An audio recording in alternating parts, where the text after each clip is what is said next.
You're watching Shooting USA, America's #1 source for firearms news and information.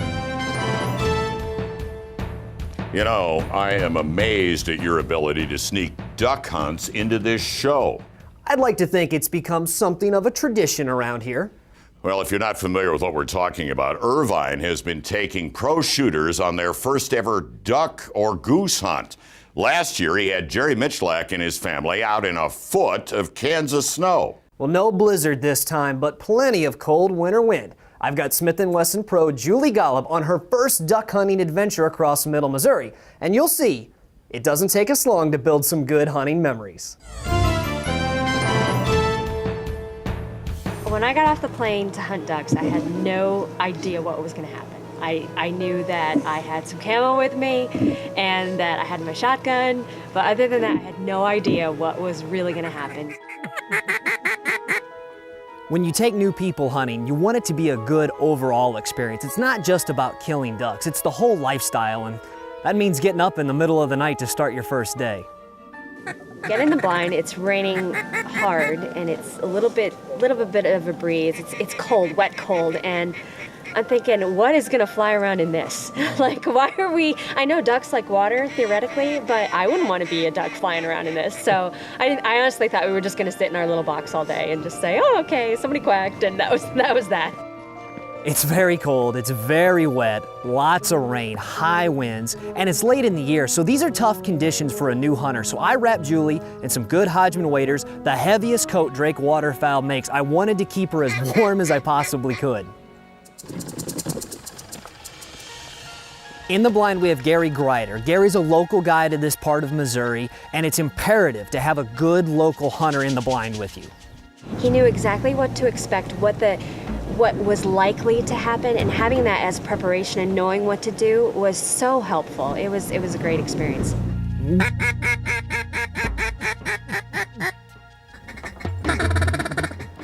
When Mike started calling him in, I finally picked her out of the sky and watched her circle and circle. It was the worst anticipation I think I've ever had, because it was so long, and I felt every part of my body just tense up, like, when is this duck gonna like fly into some sort of area where I can shoot it? I've never seen anyone like this. Julie is up with her gun ready the entire time. She's got her hand on her gun as soon as I see ducks. It doesn't matter how far away they are. I think my heart was racing, and it was just crazy. And when the shot went off, I couldn't believe it. I'm like, oh my gosh, I'm totally hooked. It was like that moment. I'm like, yeah, I'm not so sure about this duck hunting thing. But then that excitement, you just can't duplicate it.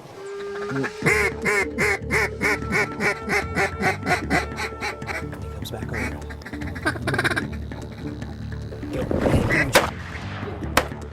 Yeah! Got him! Boy, you talking about rain. Yeah! Atta girl! That's her first duck. Wow. Yeah! Great shot. You folded her up. Just a great moment. I mean, I yelled louder than Julie did. Mike was like, it was like having my dad there, because, you know, whenever I do something with my dad, he's like super excited, and Mike went crazy, and it was just, everybody there, it was an amazing experience. It couldn't have been better. And great shot.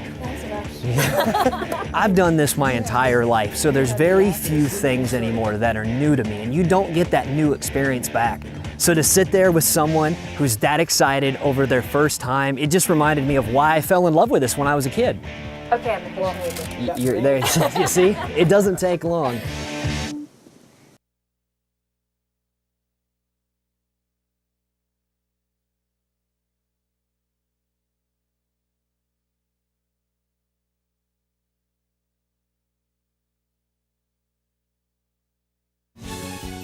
Shooting USA is brought to you by Smith & Wesson, safety, security, protection, and sport. And by Bushnell Performance Optics. And by Bergara. Our barrels make the difference. If you're just joining us, we are halfway through Julie Golob's first ever duck hunt. So far, Julie's experienced duck hunting's cold, wet mornings, and she shot her first duck. As this day moves on, we get into more birds and I have one little surprise for Julie.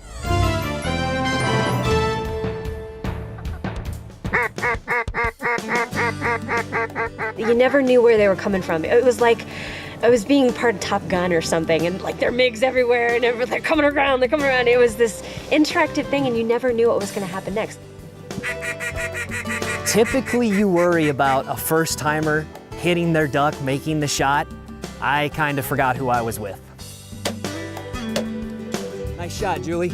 They're both going down. There you go. Good bird. All right. Good job. You folded that back one up. Did I? Nice job, Okay. yeah. I don't look like I'm gonna coach you on your shooting yet, right? I'm realizing about halfway through this day that Julie's having more fun hanging out with the dogs. And of course, I love puppies. I love petting the puppies, and they're so nice, and they're phenomenal. And it wouldn't, I don't know as if I would be able to find a duck like they do. I mean, they love it, and it's contagious.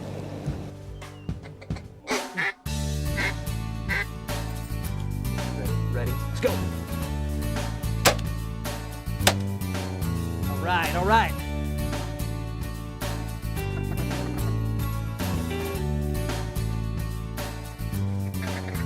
What's the #1 rule of duck hunting? Get out and mess with your decoys and a bunch of ducks will come. It's coming. Duck's coming. Oh yeah, I see him.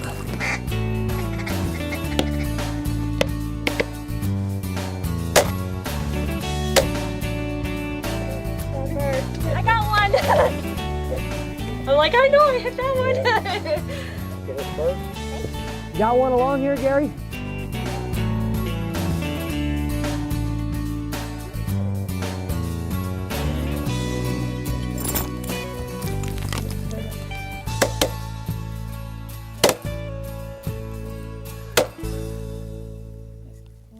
We sit down, and Mike hands me this call. All right, so you've got your first duck. You're getting some hunting experience, so there's the next thing that you need to learn. So I have a little present for you. Okay. Here's your first duck call. Oh, wow. That's awesome. Uh-huh. Well, thank you. You're welcome. Okay. And now we You're get to gonna teach you how to use it. That's awesome. So- And of all the things about duck hunting, calling is the most terrifying because it's such a talent. You look at people like Mike and Sean calling, and it's art. When you blow a duck call, it's like fog in a mirror. So if you ever gone up to a mirror and put that fog on it, it's exactly how you want to blow a duck call. And it's not something I think I could do very well. So I was a little like, oh my gosh, I'm gonna have to make a noise on this. And it's like something you want to learn in the privacy of your own home. So which end is which? So, oops.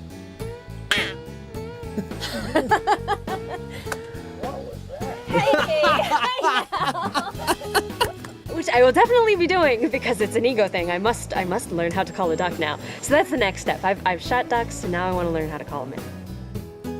The last hour was really special. I took Ike out and we looked for a cripple, a downed duck. We retrieved him. And on the walk back, the sky turned this gorgeous red and everyone was out. Julie was out on the bank taking pictures. It was one of those scenes that'll just stay in my mind for the rest of my life. I can see why people really get into waterfowl hunting because it's such a social thing. You get with your buddies, you're in a blind, you may have a thermos filled coffee, and it's so much more, such a bonding experience, really. Remember, one of the big keys to starting a new waterfowl hunter is keeping them warm and dry. So here's what I did for Julie. First, I wrapped her in these. These are the Duramag waders from Hodgman. These things are warm. 1,600 grams of Thinsulate, 5 millimeters of neoprene. Plenty of warmth in the duck blind, keep you nice and sweaty under the TV studio lights. Couple things I really like are the reinforced knees, pockets on the outside, and this belt cinch it up tight just in case you wander into the deep end of the pool. The Duramag waders from Hodgman are a little more than $200. And now for the top half. This is the late season coat from Drake Waterfowl in old school camo, specific for waterfowl hunters with pockets for your rounds and a pocket for your calls. Double lined and waterproof, $260. One more, this is from DCVR, it's the amphibious stake. This slides over the keel of my final approach decoy. Now my floating duck is ready for the field and the webbed foot is a nice touch. We're not done just yet, because coming up, we reunite Julie with an old Army buddy. It's awesome.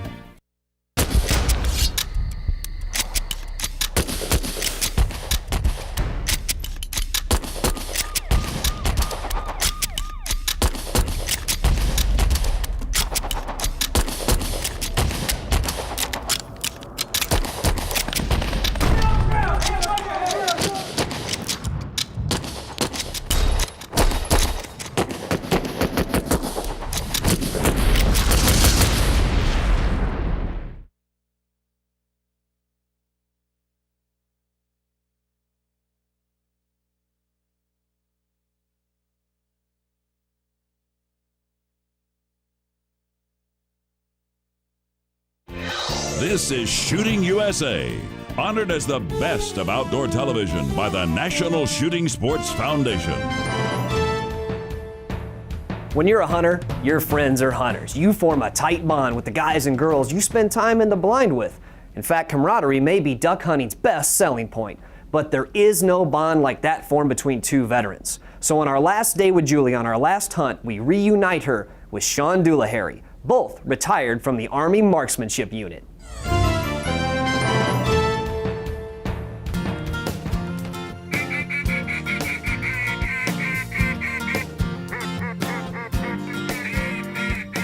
I was really excited just to see Sean. It's been a long time. I've been out of the Army Marksmanship Unit for a while, and I know Sean had retired. And just to be able to hang out with him and having the opportunity to share something that is his passion and to be a part of that. Well, I really didn't know what Julie had been up to. I knew that she was a heck of a pistol shooter, but I had no idea that she was with Smith & Wesson, which is a very reputable company in the industry, and just to hear her successes and hear that she's a mother and a great wife and living way up in Northland of Glasgow, Montana, it was good to rekindle the friendship. There was no doubt in my mind that Sean was going to be a great hunter. You know, you don't get to be a shooter of his caliber and be passionate about something and not be amazing. Now, Sean is a Drake Waterfowl Elite team member. He takes his hunting seriously, and he is one of the best I have ever met at it. He's looking everywhere to see everything, and his ability to call everything in. Just watching him call ducks in and then being able to shoot a shot, I could have watched him all day. Honestly, it was fascinating.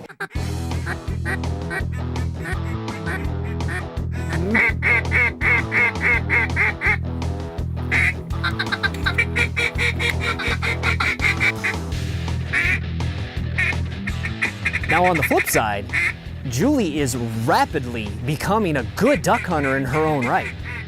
I think the difference, as I got a little bit better going along, is the difference between knowing that you can make an X-ring shot at the Yankee Cup at 50 yards and just shooting at a target versus finding that perfect, what you're looking for, the things that you want to see. So I started to think of it that way instead of just shooting at a duck. It's easy to hunt with people who shoot. It was all us. I just blew my call. I didn't do anything else. No, I got the marksman right there. Got him! Nice shot, Julie. She gets a gold medal for the #1 cheerleader in America, because when she screamed, it scared me so bad. I was back behind the blind looking for another down duck, and it just shocked me. And to see that kind of emotion on people, getting to do that for the first time, that's what this is about. It's about mid-morning and things slow down, the birds stop flying a little bit, and that gave Julie and Sean the perfect opportunity to catch up. Talk about other things, and I think that's what she and I took the opportunity to do, is talk about some of those things that we experienced 15 years ago or such. It was like Eddie Murphy's Coming to America, King Zamunda. He shows up, and the entourage, he had 15, 20 guards with him. They show up, they shoot for about 2.5 hours.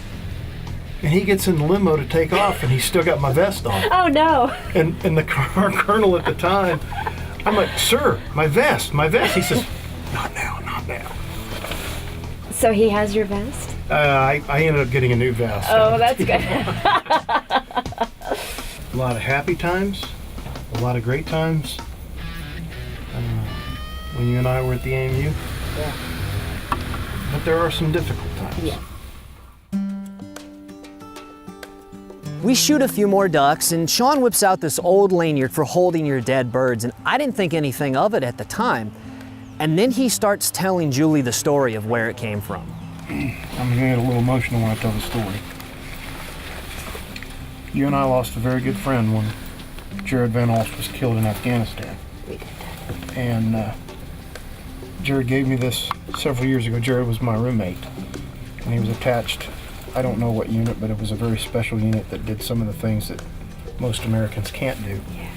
But this has been with me now for 10 years.